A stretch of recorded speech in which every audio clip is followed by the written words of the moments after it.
Hello વિદ્યાર્થી મિત્રો, હું ઉમેશભાઈ રાવલ ઓનલાઈન ટીચિંગમાં આપનું સ્વાગત કરું છું. વિદ્યાર્થી મિત્રો, આ વિજ્ઞાનમાં આપણે પાઠ 8 ગતિ, જેને ઇંગ્લિશમાં મોશન કહેવામાં આવે છે, તેના વિશે આપણે અભ્યાસ કરીશું. આપણે સૌથી પહેલાં પ્રસ્તાવના આપીએ કે ગતિ શું છે અને ગતિ આપણે કોને કહી શકાય એના વિશે આપણે ચર્ચા કરીએ. તો કે આપણે રોજબરોજના જીવનની અંદર કેટલીક વસ્તુઓ સ્થિર અવસ્થામાં, એટલે કે જ્યાં ઊભી છે તેમને તેમ જ સ્થિર અવસ્થામાં, અને કેટલીક વસ્તુઓ ગતિમાન અવસ્થામાં જોઈએ છીએ. જેમ કે પક્ષીઓ ઉડે છે, માછલીઓ તરે છે, રુધિર લોહી આપણા શરીરમાંનું એ આખા શરીરમાં ફરે છે. શેના દ્વારા ફરે છે? તો કે શિરાઓ અને ધમનીમાં. શિરાઓમાં જે ધમનીમાં જે શિરાઓમાં, હૃદયમાં, આખા શરીરમાં સતત ફરતું જ રહે છે, એટલે કે રુધિર ગતિમાં છે એમ કહેવાય. તથા મોટર કારો જેવા વાહનો, એટલે આપણે વાહનો જોઈએ છીએ, બસ, સ્કૂટર, રિક્ષા, આ બધા વાહનો ગતિ કરે છે. તેમજ પરમાણુ, આપણે રસાયણ વિજ્ઞાનની અંદર પણ અભ્યાસ કરીએ છીએ. પહેલા પાઠમાં પણ અભ્યાસ કરી ગયા કે ઘન પદાર્થના પરમાણુઓ અસ્તવ્યસ્ત ગતિ કરતા એની ગતિ ઓછી હોય છે. પ્રવાહી પદાર્થની ગતિ ઘન પદાર્થની સરખામણીમાં વધુ હોય છે, અને વાયુની તો બંને કરતાં સૌથી વધુ હોય છે, એટલે અણુ ગતિ કરે છે. આ જ કારણસર રૂમના કોઈ પણ ખૂણે આપણે દીવાસળી સળગાવી અગરબત્તી સળગાવી હોય તો એની સોડમ આપણા નાક સુધી પહોંચે છે. એટલે કે પરમાણુ, અણુઓ, ગ્રહો, આપણે ગ્રહો જોઈ શકીએ છીએ. ટીવીમાં ન્યૂઝ આવે તો ઘણી વખત કે આવતીકાલે શુક્રનો ગ્રહ જોવા મળશે, મંગળનો ગ્રહ જોવા મળશે, આવું આપણે છાપામાં વાંચીએ છીએ. તો આ ગ્રહો એક જ દિવસે જોવા મળે છે, પછી કેમ જોવા મળતા નથી? તો એ ગતિ કરતા હોય છે, અને ગતિ કરતા કેટલીક વખત પૃથ્વીની એકદમ નજીક આવી જાય છે, એટલે આપણે એને જોઈ શકીએ છીએ. એટલે કે ગ્રહો, તારાઓ, રાતે આપણે સૂતા હોય અને આકાશ તરફ નજર કરીએ છીએ તો તારાની ઉપરથી નજર રાખીએ તો તારો ધીમે ધીમે ખસતો આપણને દેખાય છે. તેમજ આકાશગંગાઓ, આ બધા જ ગતિ કરે છે. સામાન્ય રીતે આપણે ગતિની વ્યાખ્યા એવું આપી શકીએ કે કોઈ સમયની સાથે સ્થિર પદાર્થ પોતાનું સ્થાન બદલતો હોય, એટલે કે સ્થિર પદાર્થ જ્યાં ઊભો છે પછી બીજા સ્થાને જતો રહેતો હોય, એટલે કે એ ગતિનું સ્થાન બદલે છે. તો આપણે એમ સમજીએ કે આ પદાર્થ ગતિ કરે છે. કે અત્યારે માની લો કે હું ઊભો છું, બરાબર, સમયના સાથે આ મારું અત્યારે સ્થાન સ્થિર છે, પછી સમયના સાથે હું ગતિ કરું છું, એટલે કે જગ્યા બદલું છું, એટલે કે હું ગતિમાં છું એમ કહી શકાય. આ સિવાય કેટલીક એવી અવસ્થાઓ છે કે જેમાં ગતિના અસ્તિત્વનો ખ્યાલ અપ્રત્યક્ષ પુરાવા દ્વારા મળે છે. કેટલીક વસ્તુ એવી છે કે ગતિ કરે છે પણ આપણે જોઈ શકતા નથી. અપ્રત્યક્ષ પુરાવા આપણને તે દ્વારા આપણને બધા ગતિમાં છે કે નહીં તે જોવા મળે છે. દાખલા તરીકે હવાની ગતિ. હવા આપણા શરીર પાસેથી પસાર થાય, આપણે સ્પર્શ થાય ત્યારે આપણે અનુભવીએ છીએ કે હવા ગતિ કરે છે. પવન જોરદાર વાયો છે, આવો આપણે શબ્દનો પ્રયોગ કરીએ છીએ. બાકી આપણે હવાની ગતિ અત્યારે જોઈ શકતા નથી. તો હવાનું ગતિમાન અનુમાન આપણે દૂરના રજકણો દ્વારા કરીએ છીએ કે ડમરીઓ ઉડે એટલે આપણે કઈ વાવાઝોડું આવ્યું, વાવાઝોડું શું હવાની ગતિ છે. તથા વૃક્ષની ડાળીઓ પર્ણોના હલનચલન પરથી આપણે કહી શકીએ કે હવા ગતિમાં છે. સૂર્યોદય, સવારે સૂર્ય ઉગે ત્યારે પૂર્વમાં હોય છે, આથમે ત્યારે પશ્ચિમમાં જાય છે, એટલે કે સૂર્યોદય છે, સૂર્યાસ્ત, બરાબર. તેમજ ઋતુઓનું પરિવર્તન, શિયાળો, ઉનાળો, ચોમાસું, પરિવર્તન આવે છે. એ બધું પૃથ્વીની ગતિને કારણે થાય છે. સૂર્યોદય, સૂર્યાસ્ત, ઋતુઓનો બદલાવ, આ બધું પૃથ્વીની ગતિને કારણે થાય છે. તેમ છતાં આપણે પૃથ્વીનું ગતિનું અનુમાન કરી શકતા નથી. આપણે તો ગતિ પૃથ્વી જોઈએ તો સ્થિરને સ્થિર જ જોવા મળે છે. તમને એ પણ નથી ખ્યાલ કે તમે ઘરે 1 કલાક બેસો તો 1 કલાક ખાટલામાં અથવા તો પલંગમાં અથવા તો ખુરશીમાં બેઠા હો તો 1 કલાકમાં તમે 1,04,000 કિલોમીટર અંતર કાપો છો. તમે તો કશા હું તો બેઠો છું તો ઊભો થયો નથી, પણ પૃથ્વી પોતે 1 કલાકમાં આટલું અંતર કાપે છે, બરાબર. એટલે કે તમે પૃથ્વીની સાથે ગતિ કરો છો. જે ચક્રોમાં બેહો છો તો તમે ચક્રોમાં તો સ્થિર છો, પણ ચક્રોળ ગોળ ગોળ ફરે છે એટલે તમે ચક્રોળની સાથે ગતિ કરો છો. એવી રીતે પૃથ્વી પણ ગોળ ગોળ ફરે છે એટલે આપણે પૃથ્વીની સાથે પણ ગતિ કરીએ છીએ. કોઈ એક વ્યક્તિ માટે એક વસ્તુ ગતિશીલ હોય છે, બીજી વ્યક્તિ માટે તે સ્થિર હોઈ શકે. કે દાખલા તરીકે બસમાં બેઠેલો વ્યક્તિ હોય, બસ ચાલતી હોય તો એના માટે સામે ઊભેલી વ્યક્તિ સ્થિર છે, પણ જે સ્થિર વ્યક્તિ છે એ બસમાં જુએ છે તો એને બસમાં બેઠેલો વ્યક્તિ ગતિમાં છે દેખાય છે. અથવા બસમાં બેઠેલો વ્યક્તિ જો ઝાડને જોવે તો ઝાડ તેની પાછળની તરફ જતો દેખાય છે એટલે એ જુએ છે કે ભાઈ ઝાડ ગતિ કરી રહ્યું છે, પણ વાસ્તવમાં ઝાડ ગતિ કરતું નથી, બસ ગતિ કરી રહ્યું છે. રસ્તાના કિનારે ઉભેલા એક વ્યક્તિ બસમાં બેઠેલા બધા જ મુસાફરોને બસ સાથે ગતિ કરતો અનુભવે છે. એટલે કે બહાર ઉભેલો વ્યક્તિ છે રોડ પર અને એની પાસેથી બસ પસાર થાય છે ત્યારે તે વ્યક્તિ બસમાં બેઠેલી દરેક વ્યક્તિને ગતિમાં જુએ છે કે આખી બસ ગઈ, આખા પ્રવાસીઓ ગયા. પણ જે બસમાં બેઠેલા વ્યક્તિ છે તે તેના સહપ્રવાસી એટલે તેની સાથે બેઠેલી વ્યક્તિઓને સ્થિર જુએ છે. આમ મોટાભાગની વસ્તુઓ ગતિ જટિલ હોય છે કે આ બધી ગતિઓ જટિલ હોય છે. કેટલીક વસ્તુઓ સીધી રેખામાં એટલે કે સુરેખ માર્ગ પર સીધી રેખામાં ગતિ કરતું હોય છે, જ્યારે કેટલીક વસ્તુઓ વર્તુળાકાર ગોળાકારમાં ગતિ કરતું હોય છે. પૃથ્વીની ગતિ વર્તુળાકાર છે. વર્તુળાકાર પથ પર એટલે કે વર્તુળમય ગતિ કરે છે. કેટલીક વસ્તુઓ ચક્ર ગતિ ચકેડાની જેમ ભમેડાની જેમ ફરતી હોય છે, તો કેટલીક વસ્તુઓ કંપન દ્વારા આપણે જે બોલીએ છીએ એ સ્વર પેટીમાં આવેલા સ્વર તંતુઓના કંપન દ્વારા અવાજ ઉત્પન્ન થાય છે. એટલે સ્વર કંપનો ગતિ કરે છે જેને કારણે આપણે અવાજ ઉત્પન્ન થાય છે, એટલે કે કંપન ગતિ કરતા હોય છે. આ પાઠમાં આપણે સૌ પ્રથમ સીધી લીટીમાં એટલે કે સુરેખ ગતિ વિશેનો આપણે અભ્યાસ કરવાનો છે. આ પ્રકારની ગતિનો સામાન્ય અભ્યાસ આપણે સામાન્ય સમીકરણો આલેખો દ્વારા કરીશું. સમીકરણો દ્વારા પણ કરીશું અને આલેખો દ્વારા પણ કરીશું. ત્યારબાદ આપણે વર્તુળમય ગતિનો અભ્યાસ કરીશું. હવે આપણે જોઈએ ગતિનું વર્ણન. આપણે આ ટોપિક આપણે શરૂ કરીએ છીએ ગતિનું વર્ણન. તો કે આપણે કોઈ વસ્તુનું સ્થાન એક સંદર્ભ બિંદુ નક્કી કરી રજૂ કરીએ છીએ. આપણે અહીંયા આગળ આલેખ દ્વારા મેં બતાવ્યું છે. આ ઓ બિંદુ છે જેને ઉદ્ગમ બિંદુ કહેવાય અથવા તો સંદર્ભ બિંદુ કહેવાય. આપણે તેને ઉદાહરણ દ્વારા સમજીએ કે કોઈ એક ગામમાં એક શાળા રેલવે સ્ટેશનથી 2 કિલોમીટર ઉત્તર દિશામાં આવેલી છે. આપણે તે શાળાનું સ્થાન રેલવે સ્ટેશનની સાપેક્ષે નિર્ધારિત કર્યું, કારણ કે આપણે કઈ બે વસ્તુ લીધી છે, શાળા અને રેલવે સ્ટેશન. હવે આપણે સવાલ શું કર્યો છે કે કોઈ એક શાળા રેલવે સ્ટેશનથી ઉત્તરે 2 કિલોમીટર દૂર છે, બરાબર. એટલે શાળા એ રેલવે સ્ટેશન અને શાળાને સાપેક્ષ નિર્ધારિત કરેલું છે.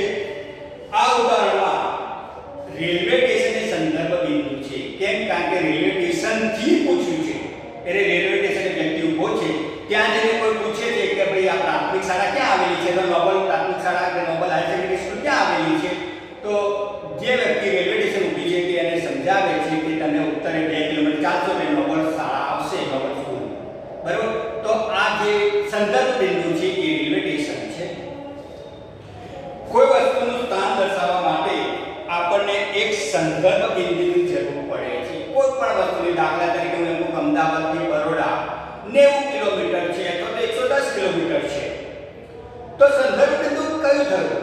તો કે વ્યક્તિ જ્યાં ઊભી છે તે એનું સંદર્ભ બિંદુ. દાખલા કે અમદાવાદ ઊભો હોય તો અમદાવાદ સંદર્ભ બિંદુ અને અમદાવાદથી બરોડા 110 કિલોમીટર છે. હવે બરોડાથી પૂછવામાં આવે કે અમદાવાદ કેટલા કિલોમીટર છે, તો બરોડા એનું સંદર્ભ બિંદુ થશે, જેને આપણે ઉગમ બિંદુ તરીકે પણ ઓળખીએ છીએ. હવે સુરેખ પથ પરની ગતિ, તો કે ગતિની સૌથી સરળ પ્રકાર રેખીય ગતિ છે, એટલે કે સુરેખ ગતિ છે. સીધી લીટીમાં ગતિ, એક જ દિશામાં, કારણ કે હાઈવે તો હાઈવે સીધો જ ગતિ કરતો હોય છે. આપણે તેને ઉદાહરણ દ્વારા સમજીએ. આ ઉદાહરણ મેં ગ્રાફિક દોરેલું છે. આમાં 0, 5, 10, 15, 20, 25, 30 આ 35 થી 60 સુધીના કિલોમીટરમાં અંતર બતાવી રહ્યું છે. એક વ્યક્તિ O બિંદુ, આને O બિંદુ કહું છું, જેને સંદર્ભ બિંદુ અથવા ઉદ્ગમ બિંદુ કહેવાય, અહીંથી શરૂઆત કરે છે અને એ જેટલા સ્થાને પહોંચે છે, એટલે કે 60 કિલોમીટર. 60 કિલોમીટરને એ બિંદુ નામ આપ્યું છે. ત્યાંથી પરત વ્યક્તિ પાછો ફરે છે, B બિંદુ થઈને C બિંદુએ પહોંચે છે. ફરીથી સમજાવું છું, અહીંથી શરૂ કરે છે O બિંદુએથી, પસાર થાય છે ત્યારે કઈ બિંદુ વચ્ચે આવે છે પણ માર્કિંગ કરજો. અહીંથી જાય છે એટલે C બિંદુ થઈ B બિંદુએ થઈને સીધો એ બિંદુએ પહોંચે છે, એટલે કે 60 કિલોમીટર પહોંચે છે. ત્યાંથી પાછો પરત આવે છે C બિંદુએ, એટલે કે B બિંદુ પસાર કરીને C બિંદુએ આવે પહોંચે છે. તો એને કુલ અંતર કેટલું કાપ્યું? તો કે કુલ અંતર બરાબર અહીંથી તો અહીં સુધીનું અંતર વત્તા અહીંથી અહીં સુધીનું અંતર. હવે અહીંથી અહીં સુધીનું અંતર એટલે કે OA, અમે સૂત્રમાં લખીએ કુલ અંતર OA વત્તા AC. OA એટલે કેટલું અંતર છે? 60 કિલોમીટર. હવે AC, હવે તમે કહો સાહેબ સિમ્પલ તો 25 છે, 35 કેમ લીધા? તો આપણે ગણવાનું છે એથી 5 10, આગે એ બિંદુ સંદર્ભ બિંદુ થઈ જશે પછી, એટલે 5 10 15 20 25 30, બરાબર, એટલે 35 થશે અહીંયા આગળ. તો અહીંથી થશે 35 થશે, એટલે આ 60 માઈનસ 5 વત્તા 35 આ બેનો સરવાળો કરો એટલે 95 કિલોમીટર થશે. બરાબર, તો આનું અંતર થયું.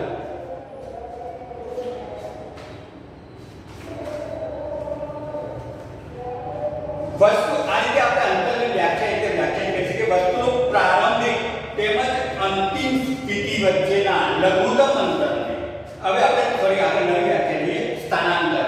જે મેં લખ્યું અંતર તો શરૂઆતથી અંતર કાપી પાછો ફરે છે એ બે વચ્ચેનું સરવાળો એટલે કુલ અંતર કાપ્યું. કુલ અને પથ લંબાઈ, કેટલું પથ અંતર કાપ્યું છે એ કુલ પથ લંબાઈ એટલે અંતર કહેવામાં આવે છે. હવે આપણે બીજી એક વ્યાખ્યા લઈએ, સ્થાનાંતર. બીજો શબ્દ સ્થાનાંતર. તો કે સ્થાનાંતર કેટલું કર્યું છે? તો કે પ્રારંભિક એટલે જે શરૂઆત કરી છે તે અને ત્યાંથી જે પરત ફર્યો છે તે વચ્ચેના લઘુત્તમ અંતર, લઘુત્તમ એટલે બંને વચ્ચેની બાદબાકી, એટલે મેં સ્થાનાંતરની વ્યાખ્યા લખી છે OA આટલું અંતર માઈનસ AC એટલે કે 60 માઈનસ 35 એટલે 25 કિલોમીટર, એટલે અહીંયાથી 25 કિલોમીટર, એટલે એક્ચ્યુઅલી સ્થાનાંતર 25 કિલોમીટર થયું.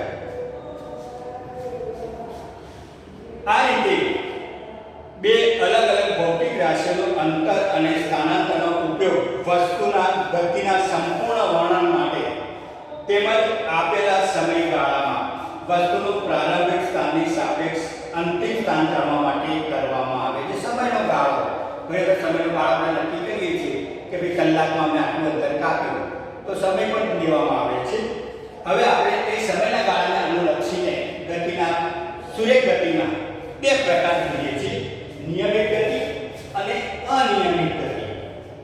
નિયમિત ગતિ કોને કહેવાય એના વિશે આપણે ઉદાહરણ દ્વારા સમજીએ. ધારો કે એક વસ્તુ સુરેખ પથ પર ગતિ કરીને પ્રથમ કલાકમાં, પહેલા એક કલાકમાં 50 કિલોમીટર અંતર કાપે છે, બીજા કલાકમાં પાછું 50 કિલોમીટર અંતર કાપે છે, ત્રીજા કલાકમાં પાછું 50 કિલોમીટર અંતર કાપે છે, ચોથા કલાકમાં પણ 50 કિલોમીટર અંતર કાપે છે. આમ કલાકનો ગાળો સરખો છે, કલાકનો અંતર પણ સરખું છે, એટલે કે 50 કિલોમીટર.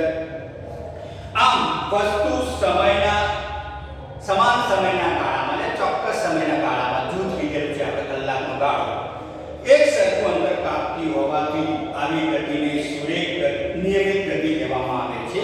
એટલે ફરી નિયમિત ગતિનું વ્યાખ્યા તમને સમજાવું. ચોક્કસ સમયના ગાળામાં પદાર્થે કાપેલું ચોક્કસ અંતર અથવા એક સરખા અંતરને, ચોક્કસ સમયના ગાળામાં પદાર્થે કાપેલા એક સરખા અંતરને પદાર્થની નિયમિત ગતિ કહેવામાં આવે છે. હવે આ સમયનો ગાળો તમે કલાક પર લીધો, તમે નાનો પણ લઈ શકો, 5 મિનિટ 10 મિનિટ 15 મિનિટ, તમને જે ઈચ્છા થાય તે ગાળો, પણ ગાળો સમયનો નિયમિત ચોક્કસ રાખવાનો. કે આપણે દાખલા કે 5 મિનિટનો રાખીએ છીએ તો કે પ્રથમ 5 મિનિટમાં મેં આટલું અંતર કાપ્યું, બીજા 5 મિનિટમાં આટલું અંતર, ત્રીજા 5 મિનિટમાં આટલું અંતર, એટલે કે સમયનો ગાળો ચોક્કસ રાખવો જોઈએ. બરાબર, તો તમને પદાર્થ ગતિમાં છે કે અનિયમિત ગતિમાં છે, એટલે નિયમિત ગતિમાં છે કે અનિયમિત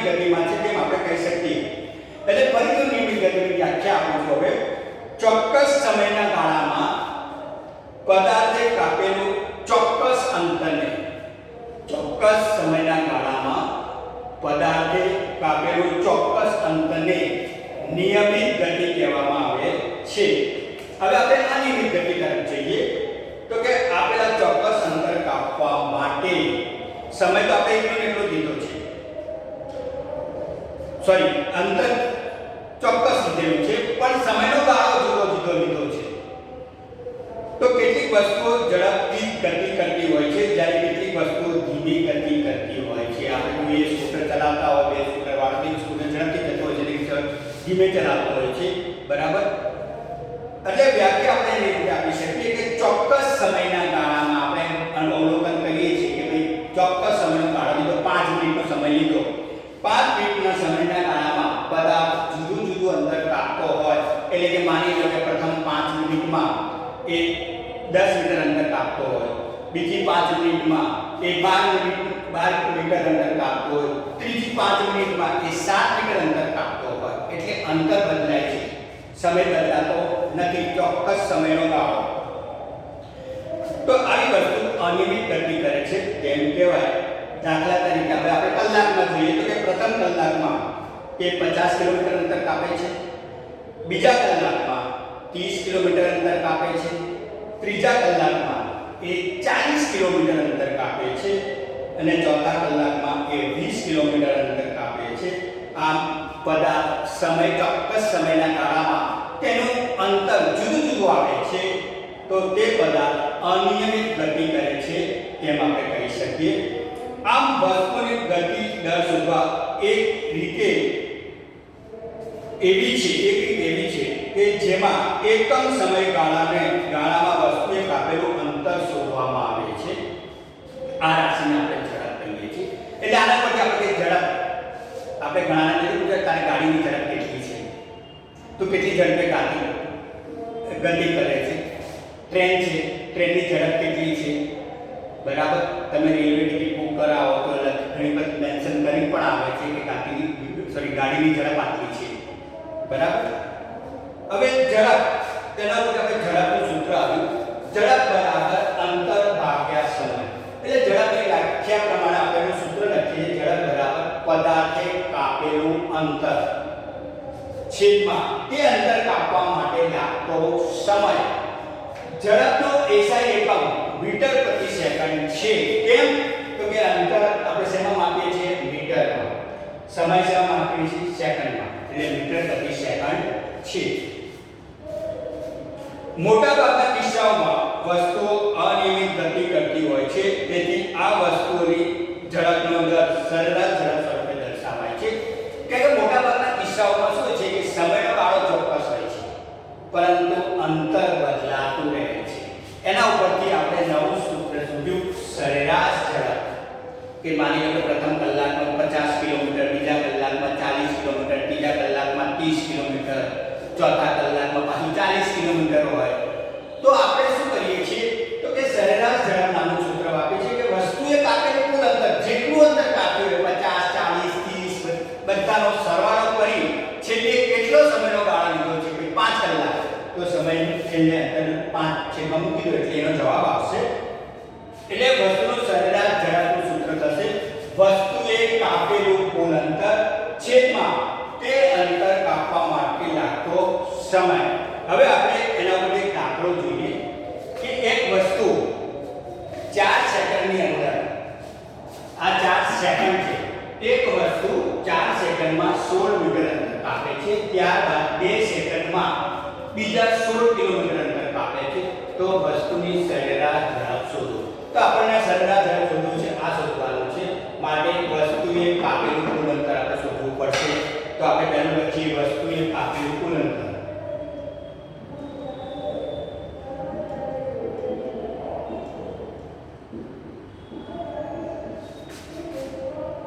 કુલ અંતર s બરાબર 16 + 16. બે વખત 16 છે, આ 16 છે અને બીજું આ 16 છે, બરાબર 32 મીટર. હવે વસ્તુએ આ અંતર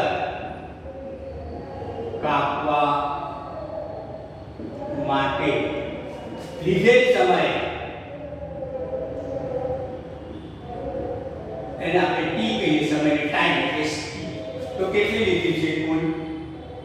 પહેલામાં 4 સેકન્ડ, બીજી વખતે 2 સેકન્ડ. હા 4 + 2 એટલે કે 6 સેકન્ડ થશે. અહીં કુલ લખવાનું છે કુલ. બરાબર. હવે આપણે એનું સરેરાશ ઝડપ શોધીએ.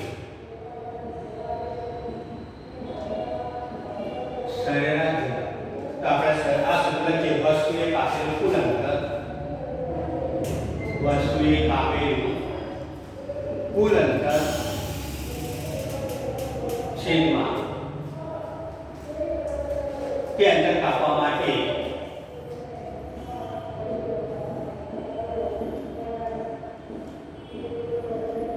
લાગતો સમય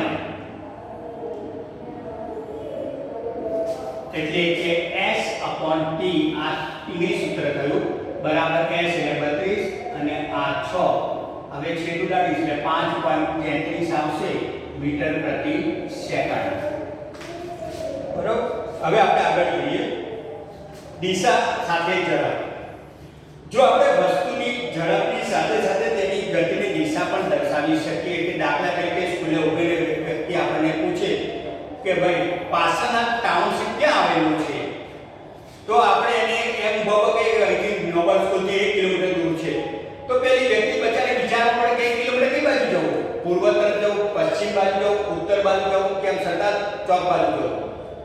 પણ આપણે એની દિશા કહીએ કે ભાઈ તો અમે નોબલ સ્કૂલથી પૂર્વ દિશામાં 1 કિલોમીટર ચાલજો એટલે તમને પાસના ટાઉનશીપ આવી જશે. એટલે વ્યક્તિને ખ્યાલ આવે છે પૂર્વ દિશા તરફ 1 કિલોમીટર ચાલે છે પાસના ટાઉનશીપ આવી જાય છે. એટલે કે આ વસ્તુની ઝડપની સાથે એને દિશા દર્શાવવી જરૂરી છે, તો જ આપણે એની ગતિનો સચોટ ખ્યાલ આપી શકીએ છીએ. આ બંને બાબતોને રજૂ કરતી ભૌતિક રાશિને આપણે વેગ કહીએ છીએ. એટલે કે વેગ એ દિશા દર્શાવવી પડે છે, અંતર સાથે દિશા દર્શાવવી પડે છે. એટલે કે વેગ સદિશ રાશિ છે. તમારે આગળના ધોરણમાં આવશે અભ્યાસ અદિશ રાશિ અને સદિશ રાશિ. અદિશ રાશિ કોને કહી શકીએ? તો કે જે રાશિને દર્શાવવા ફક્ત મૂલ્યની જરૂર પડે, દિશાની જરૂર નથી, તો તેવી રાશિને આપણે અદિશ રાશિ કહીએ છીએ. જ્યારે સદિશ રાશિ જે રાશિને દર્શાવવા માટે મૂલ્ય ઉપરાંત દિશાની પણ જરૂર પડતી હોય તો તેને સદિશ રાશિ કહેવામાં આવે છે. આમ વેગ એ સદિશ રાશિ છે. હવે નિશ્ચિત દિશામાં પદાર્થની ઝડપને વેગ કહેવામાં આવે છે. એટલે દિશા પણ નિશ્ચિત હોય છે અને એની ઝડપ પણ નિશ્ચિત હોય છે, એને આપણે વેગ કહીએ છીએ. તો વસ્તુની ઝડપ, ગતિની દિશા કે બંનેના બદલાવથી બદલાઈ શકે છે. જ્યારે કોઈ વસ્તુનો વેગ દરથી બદલાતો જતો હોય ત્યારે તેનો સરેરાશ વેગ એ પ્રારંભિક વેગ અને અંતિમ વેગના સરેરાશથી મેળવી શકીએ. હવે પ્રારંભિક વેગ કોને કહેવાય? તો કે વ્યક્તિ જ્યાંથી શરૂઆત કરે છે કે દાખલા તરીકે એની શરૂઆત કરે છે તો આનો પ્રારંભિક વેગ કયો પહોંચે છે ત્યાં અંતિમ વેગ. માની લો અહીંથી શરૂ કરે છે તો આનો શરૂઆત વેગ કયો અહીં પહોંચે છે તો આનો અંતિમ વેગ કયો. તો સરેરાશ વેગ એટલે પ્રારંભિક વેગ અને અંતિમ વેગના સરેરાશથી આપણે મેળવી શકીએ છીએ. એટલે સરેરાશ વેગ બરાબર પ્રારંભિક વેગ વત્તા અંતિમ વેગ છેદમાં 2. આનું સૂત્ર છે એટલે કે v એવરેજ આ રહ્યું. સરેરાશ ઝડપ બરાબર પ્રારંભિક વેગ વત્તા અંતિમ વેગ છેદમાં 2. v એવરેજ આ એવરેજ લખેલું છે. u એટલે પ્રારંભિક વેગને u કહેવામાં આવે છે, અંતિમ વેગને v કહેવામાં આવે છે છેદમાં 2. ઝડપ અને વેગ બંનેના SI એકમો સરખા છે. એટલે કે બંનેના SI એકમો મીટર પ્રતિ સેકન્ડ છે. જ્યારે SI એકમ મીટર પ્રતિ સેકન્ડ છે. જ્યારે આકાશ વાદળથી ઘેરાયેલું હોય ત્યારે વીજળીનો ચમકારો પ્રથમ દેખાય છે, ત્યારબાદ ગડગડાટ સંભળાય છે. આપણે કેટલી વખત વીજળીનો ચમકારો જોઈએ છીએ અને પછી આપણને અવાજ સંભળાય છે. હવે આપણે નેક્સ્ટ ટોપિકમાં આની આગળ ચર્ચા કરીશું. અસ્તુ.